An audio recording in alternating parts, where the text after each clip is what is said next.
to finish with it now, ashamed of his own faults, to measure it at once, a shortage of the food, to show it to her now, the schedule of the train, the center of the shop, the genre of the prose, to punish children, a great occasion, a shame to mention, a shady shelter, a furnished mansion, a shallow river, to sharpen pencils.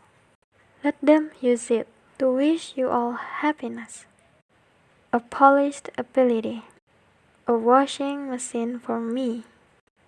Be caught in a shower again, to show him the door at once. Be shocked at the bankruptcy, accounting ability, department of linguistics. Show him up to his room, shocked at his daughter's death. Shelter someone from blame. Show me what you've done. Finish it if you wish. Shaking somebody's feet. Shadows under the eyes. Do it, then for my sake. To buy a pound of sugar. To want to do some shopping.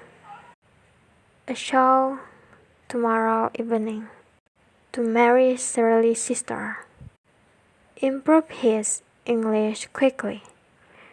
Explain the problem clearly. When he saws, he ran away. Since you refuse to help, I must do it alone. After we've had our dinner, we can sit in the garden. Although your work still has some mistake, it is better than before. We can walk there if there is time.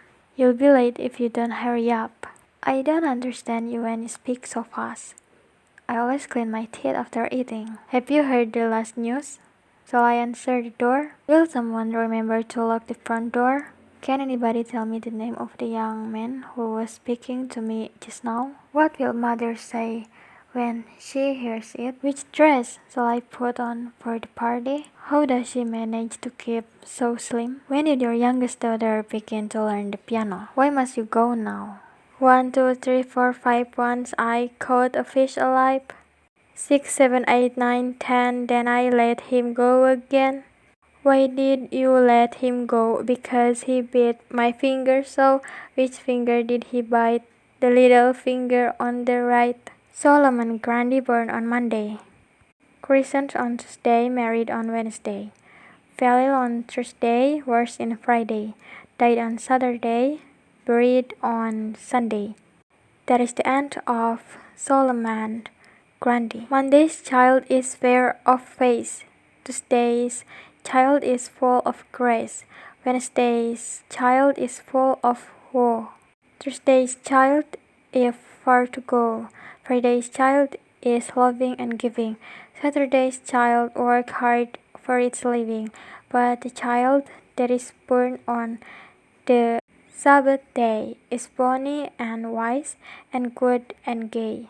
When a traveler in the desert sees what appears to be a shimmering lake, only to find that it vanishes as he draws near, the appearance is called a mirage. Without going to the desert, we can often see what look like pools of water lying on the road in very hot weather, when we know the road must be dry. In other mirages, distant objects are seen distorted or misshapen or sometimes upside down.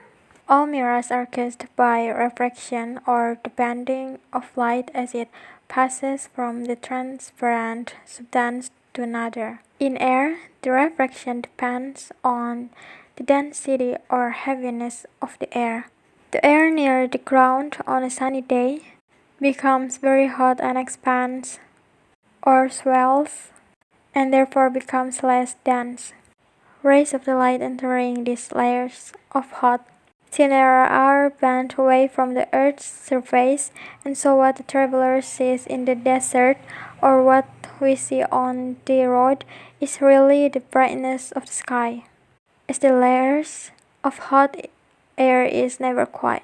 Still, the light passing through it shimmers slightly, causing the appearance of ripples. Another kind of mirage, which is most common in polar regions, is caused by layers of very cold and therefore dense air lying directly above the surface of the sea. Rays of the light entering this layer are bent toward the Earth's surface so that distant objects such as ships beyond the horizon come into view.